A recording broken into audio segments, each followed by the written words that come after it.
Lord, talagang bigyan mo ako ng ultimatum or bigyan mo ako ng paliwanagan dito. I need to know anong gusto mong ipapagawa sa akin. So, mga kapatid, minsan po, ang paghuhukay po natin, yung digging natin deep, is masakit.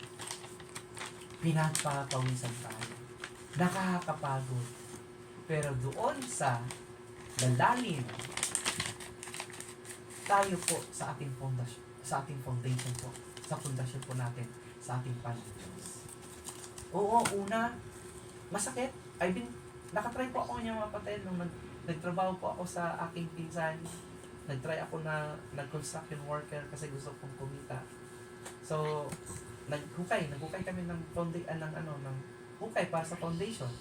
So, talagang masakit kasi bakit? Lalo na kapag hinuhukay mo ay batuhan. Talagang pag ng shovel o ng pala or bara, hindi ka agad-agad. Alam mo yung aking kamay, yung palad ko, nagkaroon ng yung nagkatubig-tubig tapos pagka nabalatan niya sakit, ano tawag nun? Basta ganun. Masakit.